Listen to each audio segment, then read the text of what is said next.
सूर्य शौर्य मदेन्द्र इंद्र पदवीं सन्मंगलम मंगलम सद्बुद्धिंच बुधो गुरुश्च गुरुदां शुक्रम शुभम शं शनिः राहुर्बाहुबलोतु करोतु मां विजयं केतु कुलशून्यजम् ಆತ್ಮೀಯ ಶ್ರೀ ಬಸವೇಶ್ವರ ಜ್ಯೋತಿಷ್ಯ ಯೂಟ್ಯೂಬ್ ಚಾನೆಲ್ನ ಎಲ್ಲ ನನ್ನ ಪ್ರೀತಿಯ ವೀಕ್ಷಕರಿಗೆ ಆರ್ಥಿಕ ಸುಸ್ವಾಗತವನ್ನು ಬಯಸ್ತೇನೆ.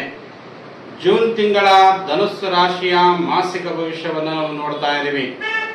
ಧನುಸ್ಸು ರಾಶಿಯವರಿಗೆ ಈ ತಿಂಗಳಿನಲ್ಲಿ ಯಾವ ರೀತಿಯಾಗಿ ಶುಭದಾಯಕ ಇದೆ, ಯಾವ ರೀತಿಯಾಗಿ ಅಶುಭದಾಯಕ ಇದೆ ಅನ್ನುವಂಥದ್ದು ತಿಳಿದುಕೊಂಡು ಬರೋಣ. ಮೊದಲನೇದಾಗಿ ಗ್ರಹಗಳ ಪರಿವರ್ತನೆಗಳ ಬಗ್ಗೆ, ಯಾವ ಗ್ರಹ ಏನೇನು ಶುಭ ತಂದು ಕೊಡುತ್ತೆ, ಯಾವ ಗ್ರಹದಿಂದ ಅಶುಭ ಫಲಗಳನ್ನ ತಾವು ಕಾಣ್ತೀರಾ ಅಂತ. ಹೀಗೆ ಗ್ರಹಗಳ ಪರಿವರ್ತನೆಗಳ ಬಗ್ಗೆ ನೋಡ್ಕೊಂಡು ಬರೋಣ. 3ರಲ್ಲಿ ಶನಿ ಇದ್ದಾನೆ. 3ರ ಶನಿ ಅತ್ಯಂತ ಶುಭ ಫಲಗಳನ್ನು ಕೊಡ್ತಾನೆ. ಶನಿ ಬಲ ಇದೆ ಅಂತ ಅರ್ಥ. 3, 6, 9 ಮತ್ತು 11ನೇ ಸ್ಥಾನಗಳಲ್ಲಿ ಶನಿ ಇದ್ದರೆ ಶನಿ ಬಲ ಇದೆ ಅಂತ ಅರ್ಥ. ಅಲ್ಲಿಗೆ ತಮಗೆ ಕುಟುಂಬಾಧಿಪತಿನೂ ಅವನೇ ಶನಿ, ಜೊತೆಗೆ ಭಾತೃಗಳ ಅಧಿಪತಿಯಾಗಿರತಕ್ಕಂಥವನು ಶನಿ, ಜೊತೆಗೆ 3ರಲ್ಲಿಂದ ಇರುವುದರಿಂದ ಅತ್ಯಂತ ಶುಭ ಫಲಗಳನ್ನು ಕೊಡ್ತಾನೆ ಅಂತ. ಇನ್ನ 4ರಲ್ಲಿ ರಾಹು ಇದ್ದಾನೆ. 4ನೇ ಮನೆಯನ್ನ ನಾವು ಮಾತೃ ಸುಖ, ಮಾನಸಿಕ ಸುಖ, ದೈಹಿಕ ಸುಖ, ಆರ್ಥಿಕ ಸುಖ ಅಂತ ಕರಿತೀವಿ. ಆ ಮನೆಯಲ್ಲಿ ರಾಹು ಬಂದಾಗ ಅನೇಕ ರೀತಿಯಾಗಿ ಸುಖಗಳನ್ನು ಕೊಡ್ತಾನೆ ಅಂತ. ಒಂದು ಉದಾಹರಣೆಯಾಗಿ ಹೇಳೋದಾದ್ರೆ, 3 ಮಂಗಳವಾರ ಅಥವಾ 9 ಮಂಗಳವಾರಗಳ ಕಾಲ ನಿರಂತರವಾಗಿ ನೀವು ನಾಗದೇವತಾ ಪೂಜೆ ಪುನಸ್ಕಾರಗಳನ್ನು ಮಾಡಿದ್ರೆ ನಿಮ್ಮ ಯಾವುದೇ ಒಂದು ಸಮಸ್ಯೆಗಳು ಇದ್ರೂ ಕೂಡ ಅದನ್ನ ಬಗೆಹರಿಯುತ್ತೆ ಅಂತ. ಇದನ್ನು ನೀವು ಪರೀಕ್ಷೆ ಮಾಡಿ ನೋಡಿ. ಬೇಕಾದ್ರೆ ಕಮೆಂಟ್ ಬಾಕ್ಸ್ ಅಲ್ಲಿ ಕೂಡ ನೀವು ಮೆಸೇಜ್ ಮಾಡಬಹುದು. ಹಾಗೆ ನಾಗದೇವತಾ ಪೂಜೆ ಪುನಸ್ಕಾರಗಳನ್ನು ಮಾಡುವುದರಿಂದ ತಮ್ಮೆಲ್ಲ ಕಷ್ಟಗಳನ್ನು ಕೂಡ ಪರಿಹಾರ ಆಗ್ತವೆ ಅಂತ. ಜೊತೆಗೆ ಇಲ್ಲಿ 5ರಲ್ಲಿ ಕುಜ ಇವನು ಭೂಮಿಗೆ ಕಾರಕನಾಗಿರ್ತಾನೆ, ಭಾತೃಗೆ ಕಾರಕನಾಗಿರ್ತಾನೆ, ಅಣ್ಣ ತಮ್ಮಂದರು, ದಾಯಾದಿಗಳು, ಬಂಧು ಮಿತ್ರರು ಕೂಡ ಕಾರಕನಾಗಿರ್ತಾನೆ. ಇವನಿಂದ ಈಗ ಕುಜನು ಕೂಡ ರಾಜನಾಗಿರ್ತಾನೆ. ಈ ಕ್ರೋಧಿನಾಮ ಸಂವತ್ಸರಕ್ಕೆ ಕುಜ ರಾಜನಾಗಿರುವುದರಿಂದ ಅತ್ಯಂತ ಶುಭ ಫಲಗಳನ್ನು ಕೊಡ್ತಾನೆ. 5ನೇ ಮನೆಯನ್ನ ನಾವು ಆಹಾರ, ವಿಹಾರ, ವಿದ್ಯೆ, ಸಂತಾನ, ಜ್ಞಾನ ಅಂತ ಅನ್ಕೊಳ್ತೀವಿ. ಯಾರಿಗೆ ಸಂತಾನ ಅಭಾವ ಇರುತ್ತೆ ಅಂತವರಿಗೂ ಕೂಡ ಈ ತಿಂಗಳಿನಲ್ಲಿ, ಈ ವರ್ಷದಲ್ಲಿ ಸಂತಾನ ಆಗುವಂತಹ ಅವಕಾಶಗಳು ದೊರೆಯುತ್ತವೆ ಅಂತ. ಜೊತೆಗೆ ಯಾರಿಗೆ ಭೂಮಿ ಪ್ರಾಪ್ತಿಯಾಗಿರುವುದಿಲ್ವೋ ಅಂತವರಿಗೂ ಕೂಡ ಭೂಮಿ ಪ್ರಾಪ್ತಿಯಾಗ್ತದೆ ಅಂತ. ಜೊತೆಗೆ 6ರಲ್ಲಿ ಗುರು 6ನೇ ಮನೆಯನ್ನ ನಾವು ರೋಗ ಬಾಧೆ ಅಂತ ಕರಿತೀವಿ, ರೋಗ ಸ್ಥಾನ ಅಂತ. ಯಾವಾಗ 6ನೇ ಮನೆಗೆ ಗುರು ಬಂದಾಗ ಗುರುಬಲ ಈ ಧನುಸ್ಸು ರಾಶಿಯವರಿಗೆ ಇರುವುದಿಲ್ಲ. ಯಾಕೆಂದ್ರೆ 6ನೇ ಮನೆಯಲ್ಲಿ ಗುರು ಇರುವುದರಿಂದ ಅಂತ. 2, 5, 7, 9, 11ನೇ ಸ್ಥಾನಗಳಲ್ಲಿದ್ದರೆ ಗುರು ಶುಭದಾಯಕನಾಗಿರ್ತಾನೆ ಅಂತ. ಜೊತೆಗೆ ಶತ್ರುವಿನ ಮನೆಯಲ್ಲಿ ಗುರು ಸಂಚಾರ ಇರುವುದರಿಂದ ಅವಾಗ ನಿಮಗೆ ಗುರುಬಲ ಇರುವುದಿಲ್ಲ ಅಂತ ಅರ್ಥ.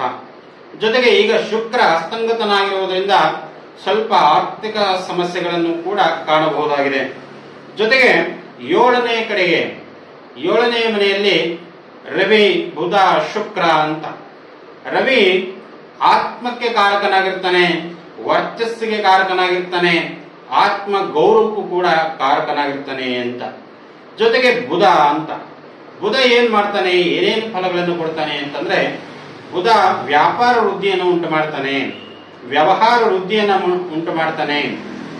ಹಾಗೆ ಬುದ್ಧಿಯನ್ನ ಚುರುಕುಗೊಳಿಸುವಂತ ಕೆಲಸವನ್ನ ಈ ಬುಧ ಗ್ರಹ ಮಾಡ್ತಾನೆ ಅಂತ. ಇನ್ನ ಜೊತೆಗೆ ಶುಕ್ರ ಹಣಕಾಸಿಗೆ ಕಾರಕನಾಗಿರ್ತಾನೆ, ಲಕ್ಷ್ಮಿಗೆ ಕಾರಕನಾಗಿರ್ತಾನೆ. ಅದೇ ರೀತಿಯಾಗಿ ನೀವು ಪ್ರತಿನಿತ್ಯದ ಖರ್ಚು ವೆಚ್ಚಗಳ ಮೇಲೂ ಕೂಡ ಲಕ್ಷ್ಮಿ ಕಾರಕನಾಗಿರ್ತಾನೆ ಅಂತ.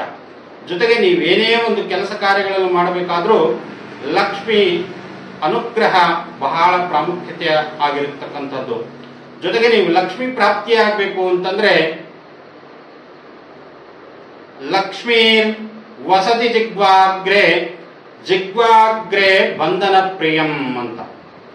ಲಕ್ಷ್ಮೀರ್ ವಸತಿ ಜಿಗ್ವಾಗ್ರೆ ಅಂತಂದ್ರೆ ಲಕ್ಷ್ಮಿ ನಿಮ್ಮ ಹತ್ರನೇ ನೆಲೆಸಿರ್ಬೇಕು ಅಂತಂದ್ರೆ, ನಿಮ್ಮ ಮನೆಯಲ್ಲೇ ನೆಲೆಸಿರ್ಬೇಕು ಅಂತಂದ್ರೆ ಲಕ್ಷ್ಮೀರ್ ವಕ್ಷತಿ ಜಿಗ್ವಾಗ್ರೆ ಜಿಗ್ವಾಗ್ರೆ ಬಂಧನ ಪ್ರಿಯಂ, ನಿಮ್ಮ ನಾಲಿಗೆಯಲ್ಲೇ ಲಕ್ಷ್ಮಿಯು ತಾನಾಗಿ ಒಲಿತಾಳೆ ಅಂತ. ಈ ಮಂತ್ರವನ್ನ ಸ್ಪಷ್ಟತೆಯಿಂದ ಪಠನೆಯನ್ನ ಮಾಡಿದ್ರೆ ಲಕ್ಷ್ಮೀರ್ ವಸತಿ ಜಿಗ್ವಾಗ್ರೆ ಜಿಗ್ವಾಗ್ರೆ ಬಂಧನ ಪ್ರಿಯಂ ಅಂತ ಪ್ರತಿದಿನ 9 ಬಾರಿಗಳ ಕಾಲ ಹೇಳಿದ್ರೆ ನಿಮ್ಮ ಮನೆಯಲ್ಲಿ ಆರ್ಥಿಕ ಸಂಕಷ್ಟ ಬರುವುದಿಲ್ಲ. ಇದನ್ನ ಬೇಕಾದ್ರೆ ನೀವು ಪರೀಕ್ಷೆ ಮಾಡಿ ನೋಡಬಹುದು, ಏನು ಹೇಳಿದ್ದಾರೆ ಈ ಗುರುಗಳು ಅಂತ. ಅದನ್ನ ಹೇಳಿ ನೋಡಿ, ಪ್ರತಿದಿನ 9 ಬಾರಿಗಳ ಕಾಲ ಹೇಳಿ ನೋಡಿ, ನೀವು ನಿಮ್ಮ ಮನೆಯಲ್ಲಿ ಆರ್ಥಿಕ ಸಮಸ್ಯೆ ಬರುವುದಿಲ್ಲ ಅಂತ. ಜೊತೆಗೆ ಇಲ್ಲಿ ದಶಮದಲ್ಲಿ ಕೇತು ಇದ್ದಾನೆ. ಕೇತು ಅಂತಂದ್ರೆ ಗಣಪತಿಗೆ ಕಾರಕನಾಗಿರ್ತಾನೆ. ಕೇತು ಅಂತಂದ್ರೆ ಒಂದು ಕಡೆ ಮಾಟ ಮಂತ್ರ ತಂತ್ರ ವಿತಂತ್ರಗಳಿಗೂ ಕೂಡ ಕಾರಕನಾಗಿರ್ತಾನೆ ಅಂತ. ಗಣಪತಿ ಆರಾಧನೆ ಬಹಳ ಮುಖ್ಯವಾಗಿರ್ತಕ್ಕಂಥದ್ದು. ಜೊತೆಗೆ ಮನದೇವರ ಪ್ರಾರ್ಥನೆ ಬಹಳ ಮುಖ್ಯವಾಗಿರ್ತಕ್ಕಂಥದ್ದು. ಒಟ್ಟಾರೆಯಾಗಿ ನಾವು ಜೂನ್ ತಿಂಗಳಿನಲ್ಲಿ ಧನುಸ್ಸು ರಾಶಿಯವರಿಗೆ ಏನೇನು ವೃದ್ಧಿ ಆಗ್ತದೆ ಅಂತನ್ನುವಂಥದ್ದು. ಉದ್ಯೋಗದಲ್ಲಿ ಉತ್ತಮ ಸ್ಥಾನಗಳನ್ನ ಪಡೆದುಕೊಳ್ತೀರಾ. ಜೊತೆಗೆ ಕುಟುಂಬದಲ್ಲಿ ಸ್ವಲ್ಪ ನೆಮ್ಮದಿಯ ವಾತಾವರಣ ಕಾಣ್ತೀರಾ ಅಂತ. ಜೊತೆಗೆ ರಿಯಲ್ ಎಸ್ಟೇಟ್ ಬಿಸ್ನೆಸ್ ಮಾಡುವಂತವರಿಗೆ ಉತ್ತಮ ಫಲಗಳನ್ನ ತಾವು ಕಾಣ್ತೀರಾ ಅಂತ. ಇನ್ನು ಆರೋಗ್ಯದಲ್ಲಿ ಸುಧಾರಣೆ ಆಗುತ್ತೆ. ಮನಸ್ಸಿಗೆ ಸ್ವಲ್ಪ ಚಿಂತೆ, ಗಾಬರಿ, ಭ್ರಮೆ, ಉದ್ವೇಗ, ಒಳಗೆ ಆವೇಶಗಳಿಗೆ ಒಳಗಾಗ್ತೀರಾ ಅಂತ. ಹಾಗಾಗದೆ ನಿಮ್ಮ ಮನೆದೇವರನ್ನ ಪ್ರಾರ್ಥನೆಯನ್ನು ಮಾಡ್ಕೊಳ್ಳಿ.